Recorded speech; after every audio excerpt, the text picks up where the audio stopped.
tenir bon coûte que coûte, persévérance et résistance.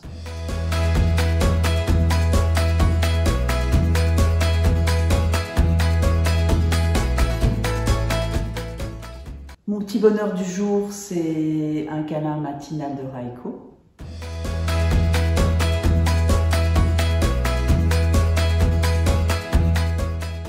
Question que j'aimerais qu'on me pose s'il y a une suite qui est en cours d'écriture sur Jeux de peau, auquel je répondrai oui.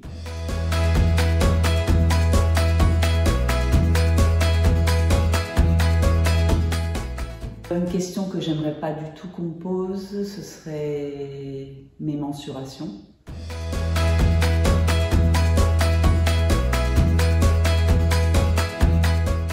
Alors ça commence dans les premiers chapitres, c'est un peu comme un trajet en voiture, hein.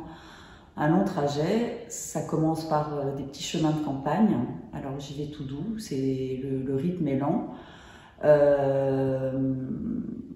J'évite les petites routes cabossées, il y a des creux, il y a des bas-côtés sur lesquels il faut éviter de se mettre pour que l'écriture continue à être fluide. Et puis après les premiers chapitres, la petite route devient une autoroute. Et là, il y a une forte accélération, une vitesse que je ne maîtrise plus du tout, qui ne m'empêche pas de temps en temps de voir certains petits passages, des petits chemins de traverse sur lesquels je m'arrête, je reviens. Donc c'est une succession d'accélération et de décélération. Et puis les derniers chapitres ressemblent un peu au premier, c'est-à-dire que le rythme devient plus lent et je commence à avoir une vue d'ensemble du paysage et voilà, ça se calme tout doucement et peu à peu.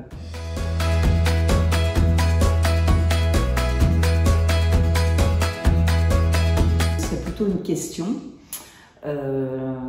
Dippo, tatoué par un grand peintre contemporain, se retrouve tanné et mis aux enchères de manière anonyme chez Sotheby's Paris. Mais où sont les propriétaires?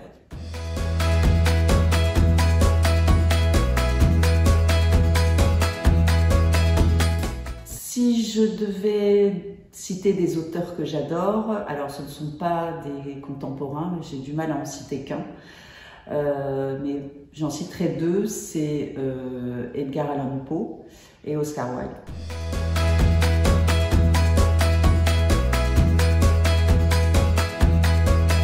L'indispensable pour passer une bonne journée, c'est un café, des amis, et en bonus, un voyage interstellaire sur Itremaka.